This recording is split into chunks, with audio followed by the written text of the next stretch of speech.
দাদা আপনার রাজনৈতিক ভবিষ্যৎ তাহলে কি দাঁড়ালো? সেটা পার্টি ঠিক করবে। কার ভবিষ্যৎ কে ঠিক করতে পারে সে তো লেখা আছে ভগবানের খাতাতে। আপনি নিজে কি ক্যালকুলেট করছেন, মানে কোন দিকে যাচ্ছে ব্যাপারটা?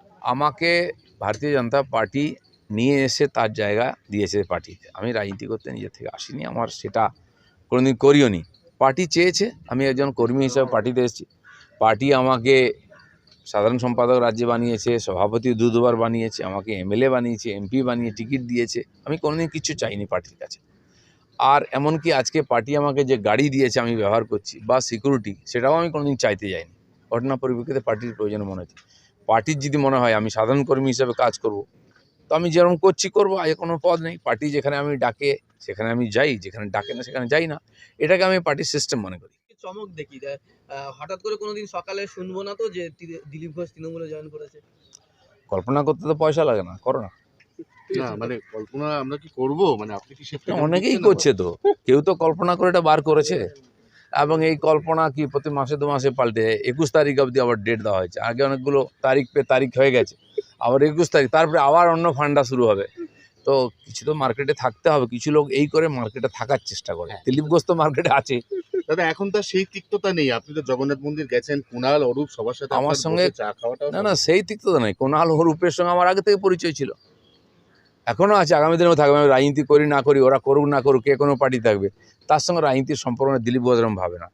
আজকে আমার পার্টিতে, কালকে টিএমসি ছিল, আমার শত্রু ছিল, কাল চলে আমার কাছে বসলো, আমার বন্ধু হয়ে গেল, পরশু আবার চলে গেল, আমার শত্রু হয়ে গেল।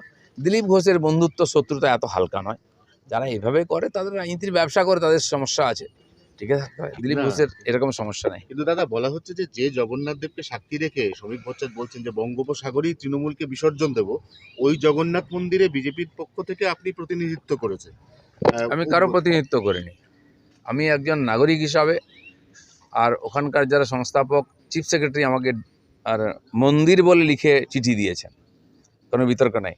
সেই জন্য আমি একজন সম্মানীয় নাগরিক হিসেবে, সম্মানীয় সরকারি আয়োজন ঠিকই আছে, আমি গেছি। কারণ আমি মনে করি ওই মন্দির তৈরিতে আমারও ট্যাক্সের টাকা আছে, সমাজের টাকা আছে, কারো পৈতৃক সম্পত্তি নাই।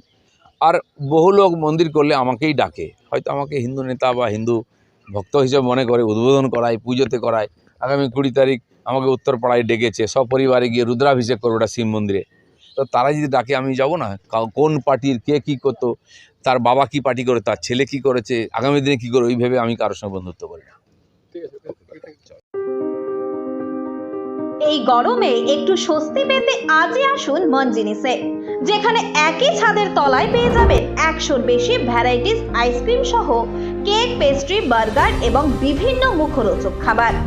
বিভিন্ন অনুষ্ঠানের জন্য অতিথি আপ্যায়নে হাজির ফুলিয়া ট্রেকার স্ট্যান্ডের বিপরীতে মন জিনিস।